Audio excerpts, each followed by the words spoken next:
आज हमारे सामने जो संवाद है वो इतिहास के सबसे बड़े युद्ध क्षेत्रों में से एक कुरुक्षेत्र के मैदान में हुआ था। हम्म।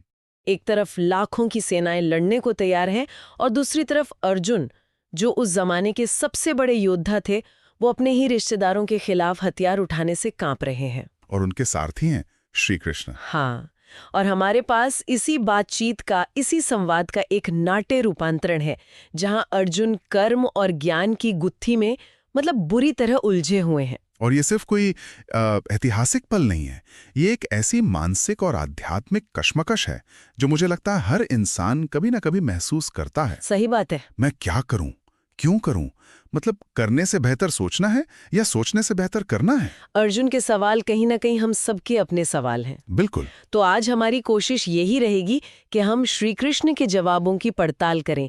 ज्ञान और कर्म में से कौन सा रास्ता बेहतर है? यज्ञ का वो गहरा मतलब क्या है जो हम अक्सर भूल जाते हैं? और सबसे बड़ा सवाल कि भगवान को इस धरती पर इंसान बनकर आने की जरूरत ही क्यों पड़ती है? चलिए इस असाधारण बातचीत में उतरते हैं। तो शुरुआत होती है अर्जुन के एक बहुत ही सीधे, एक तार्किक सवाल से। वो कहते हैं, हे केशव, अगर आप ज्ञान को कर्म से बेहतर मानते हैं तो फिर आप मुझे इस घोर युद्ध में, इस भयानक कर्म में क्यों धकेल रहे हैं? और ये दुविधा तो आज भी है ना? बिल्कुल। एक्शन लें या पहले पूरी तरह से समझ लें? हाँ, और श्री कृष्ण का जवाब एक बहुत ही सुंदर मिसाल से शुरू होता है। वो कहते हैं कि देखो, मंजिल एक ही है लेकिन रास्ते अलग अलग हो सकते हैं। अच्छा। जैसे किसी शहर तक पहुंचने के लिए एक रास्ता पूरब से आता है और एक दक्षिण, लेकिन दोनों पहुंचाते तो उसी शहर में हैं। वैसे ही ज्ञान योग और कर्म योग दोनों का लक्ष्य एक ही है, परम सत्य को पाना। तो फिर इनमें फर्क क्या है? और अर्जुन को कर्म करने के लिए ही क्यों कहा जा रहा है? आपने ज्ञान योग की बात की और एक शब्द और आता है सांख्य योग। ये कर्म योग से कैसे अलग है? अच्छा सवाल है। सांख्य योग को आप एक तरह से विश्लेषणात्मक या अकादमिक रास्ता कह सकते हैं। ओके। इसमें बुद्धि और विवेक के जरिए दुनिया को उसके मूल तत्वों में तोड़कर समझने की कोशिश की जाती है। ये पूरा ज्ञान का मार्ग है। वही कर्म योग करके सीखने जैसा है, वो ज्यादा व्यवहारिक है। इसीलिए श्री कृष्ण कहते हैं कि ज्यादातर लोगों के लिए सांख्य योग की साधना थोड़ी कठिन है, जबकि कर्म योग का पालन करना ज्यादा आसान है और स्वाभाविक भी। स्वाभाविक? वो क्यों? क्योंकि कर्म से कोई बच ही नहीं सकता। श्री कृष्ण एक बहुत बड़ी बात कहते हैं। क्या? वो कहते हैं, कोई भी प्राणी एक पल के लिए भी बिना कुछ किए नहीं रह सकता। एक पल के लिए भी नहीं? एक पल के लिए भी नहीं। हम चाहें या ना चाहें, प्रकृति के गुण हमसे लगातार कर्म करवाते हैं। हमारी सांस चल रही है, हमारा दिल धड़क रहा है, हमारे विचार चल रहे हैं, ये सब कर्म ही तो हैं। एक मिनट, ये तो सोचने का पूरा नजरिया ही बदल देता है। हम हमेशा इस दुविधा में रहते हैं कि मुझे ये करना चाहिए या नहीं, जबकि असली सवाल ये होना चाहिए कि मैं इसे किस भावना से करूं। बिल्कुल। इसका मतलब तो ये हुआ कि हमारा इरादा, हमारा क्यों, हमारे क्या से ज्यादा जरूरी है। ये तो आज की माइंडफुलनेस और इंटेंशन वाली बातों से कितना मिलता जुलता है। बिल्कुल सही पकड़ा आपने, यही सार है। श्री कृष्ण कहते हैं कि सवाल कर्म करने या ना करने का है ही नहीं। अच्छा। सवाल है कि कर्म को कैसे किया जाए कि वो बंधन ना बने, और उसका तरीका है अपने सारे कर्मों को बिना किसी फल की इच्छा के निष्काम भाव से ईश्वर को समर्पित कर देना। और यहीं पे यज्ञ की बात आती है। हाँ। श्री कृष्ण कहते हैं कि कर्म को एक यज्ञ की तरह करो। अब जैसे ही अर्जुन ने यज्ञ शब्द सुना, उनके दिमाग में भी वही तस्वीर आई जो हमारे दिमाग में आती है। आग, हवन कुंड, घी और मंत्रों के साथ दी जाने वाली आहुतियां। हाँ, और श्री कृष्ण तुरंत इस धारणा को विस्तार देते हैं। वो यज्ञ की परिभाषा को बहुत व्यापक बना देते हैं। कैसे? उनके मुताबिक यज्ञ का असली मतलब है समर्पण। अपनी किसी सबसे अच्छी या प्रिय चीज को, चाहे वो धन हो, वस्तु हो या कोई भावना हो, उसे परमात्मा को अर्पित कर देना ही यज्ञ है। मतलब त्याग? हाँ, ये त्याग की, कुर्बानी की भावना ही यज्ञ का मूल है। और फिर वो अलग अलग तरह के यज्ञों के बारे में भी बताते हैं। हाँ। जैसे एक है द्रव्य यज्ञ, यानी धन दौलत का दान करना। हाँ।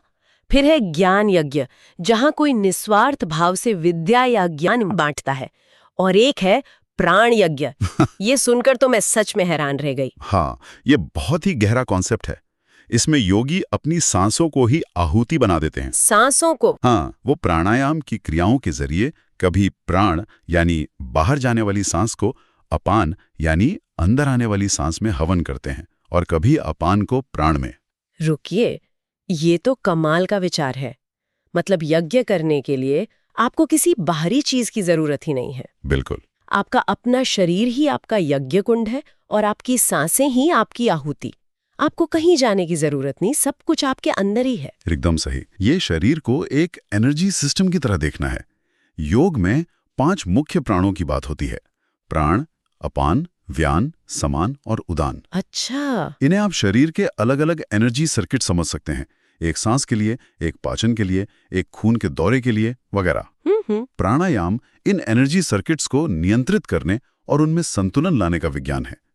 ये सिर्फ सांस अंदर बाहर करना नहीं है, ये शरीर के पूरे ऊर्जा प्रबंधन का सिस्टम है। मतलब ये बहुत गहरी साधना है। बहुत गहरी।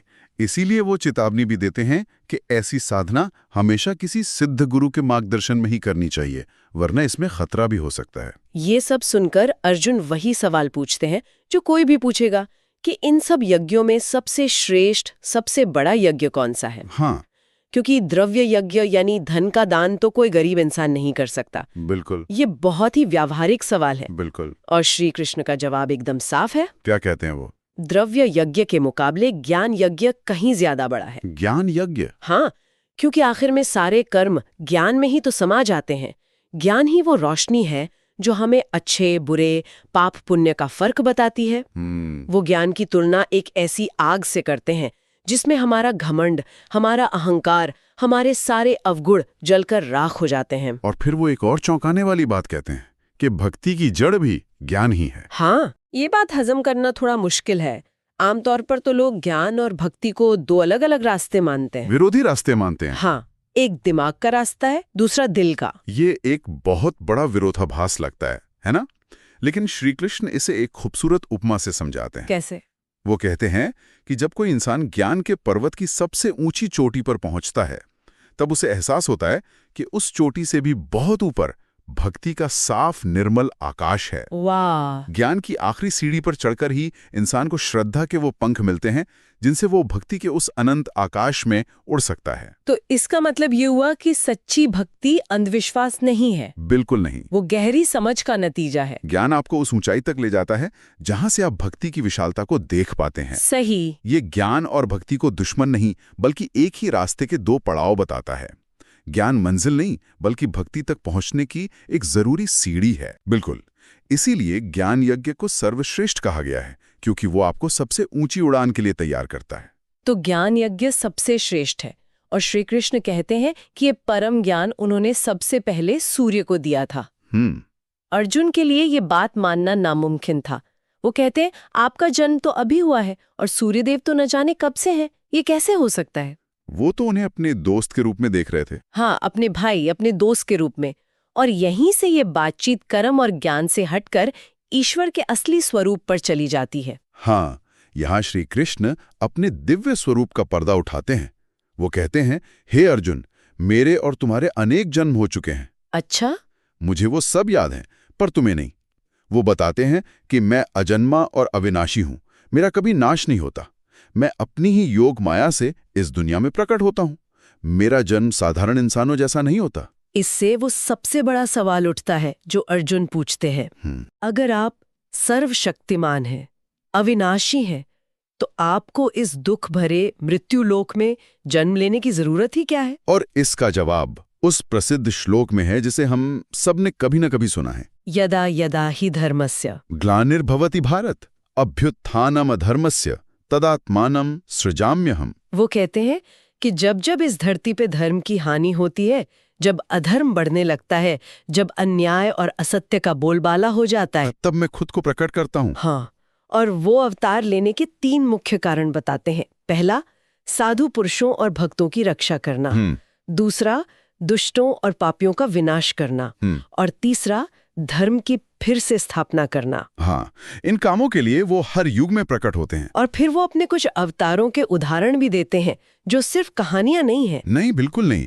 वो ये दिखाती हैं कि उनका हस्तक्षेप कितना गहरा और ब्रह्मांडीय संतुलन के लिए कितना जरूरी है। हाँ, ये सिर्फ एक लिस्ट नहीं है। हर अवतार के पीछे एक बहुत बड़ा उद्देश्य छिपा है। जैसे नरसिंह अवतार का उदाहरण लीजिए।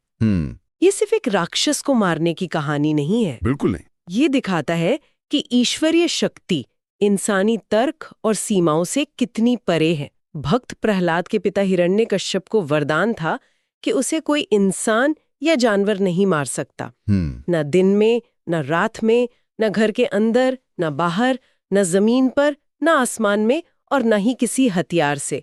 उसने सोचा कि वो अमर हो गया। उसने तो सारे लूप होल बंद कर दिए थे। उसने यही सोचा, लेकिन ईश्वर इन सभी शर्तों को तोड़ते हुए आते हैं। वो आधे शेर और आधे इंसान, न इंसान न जानवर, हाँ, उस रूप में आते हैं। वो उसे शाम के समय, मतलब न दिल न रात में, हाँ, घर की चौखट पर, न अंदर न बाहर, अपनी गोद में रखकर, न जमीन न आसमान, अपने नाखूनों से, जो हथियार नहीं है, उसका वध करते हैं। वाह! यह अवतार दिखाता है कि दिव्य शक्ति किसी भी नियम से बंदी नहीं है और वो अपने भक्त की रक्षा के लिए किसी भी रूप में आ सकती है। या फिर वामन अवतार को देखिए। राजा बलि बहुत शक्तिशाली और दानी था, लेकिन उसे अपनी शक्ति का अहंकार हो गया था। भगवान एक छोटे से बौने ब्राह्मण का रूप लेकर आते हैं और उससे सिर्फ 3 कदम जमीन मांगते हैं। बलि हंसने लगता है कि ये क्या मांग लिया, वो हाँ कर देता है, और फिर वो बौना अपना विराट रूप दिखाता है। एक कदम में पूरी धरती नाप लेता है, दूसरे में पूरा आकाश, और फिर पूछता है अब तीसरा कदम कहाँ रखूं।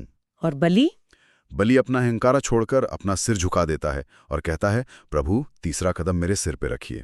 तो यहाँ भगवान ने बिना कोई हिंसा किए सिर्फ ज्ञान और अपनी विराटता दिखाकर एक राजा का अहंकार तोड़ दिया और संतुलन स्थापित किया। तो ये अवतार सिर्फ दुष्टों का नाश करने के लिए नहीं है, बल्कि धर्म, संतुलन और सही रास्ते को फिर से स्थापित करने का एक दिव्य हस्तक्षेप है। हाँ, और श्री कृष्ण कहते हैं कि जो कोई उनके इस दिव्य जन्म और कर्म के रहस्य को समझ लेता है, उसे दोबारा इस जन्म मृत्यु के चक्र में नहीं आना पड़ता, वो सीधा उन्हें ही पा लेता है। तो हमने अर्जुन के एक सीधे से सवाल से शुरुआत की थी कि ज्ञान या कर्म, और वहां से हम कर्म की अनिवार्यता, यज्ञ के असली मतलब, ज्ञान की श्रेष्ठता और आखिर में ईश्वर के अवतार लेने के रहस्य तक पहुंच गए। अगर हम मुख्य बातों को देखें तो वो ये हैं, कर्म से कोई बच नहीं सकता, इसलिए उसे एक यज्ञ की तरह बिना फल की इच्छा के करना चाहिए। ठीक है। यज्ञ का मतलब सिर्फ हवन कुंड नहीं, बल्कि कोई भी श्रेष्ठ समर्पण है, चाहे वो धन का हो, सेवा का हो या अपनी सांसों का। और इन सब में ज्ञान यज्ञ को सबसे ऊपर माना गया है, क्योंकि सच्ची समझ ही भक्ति की नींव रखती है। और जब धरती पर संतुलन बिगड़ता है तो ईश्वर का अवतार उसे ठीक करने के लिए एक दिव्य हस्तक्षेप होता है। इस पूरी चर्चा के बाद जहां कर्म, ज्ञान और भक्ति के इतने गहरे और अलग-अलग रास्ते बताए गए हैं, श्री कृष्ण अर्जुन को एक अंतिम निर्देश देते हैं। हाँ। वो कहते हैं सब धर्मों को, यानी सारे कर्तव्यों और रास्तों को त्याग कर केवल मेरी शरण में आ जाओ, मैं तुम्हें हर पाप से मुक्ति दूंगा, शोक मत करो। और ये बात सोचने के लिए एक बहुत दिलचस्प सवाल छोड़ जाती है। क्या? ज्ञान और कर्म के इतने विस्तृत और जटिल मार्गों को इतने विस्तार से समझाने के बाद आखिरी रास्ता सिर्फ सरल समर्पण का क्यों बताया गया? क्या ये अंतिम निर्देश पहले बताई गई सभी बातों को, सभी यज्ञों और योगों को एक बिल्कुल नए नजरिए से देखने के लिए कहता है?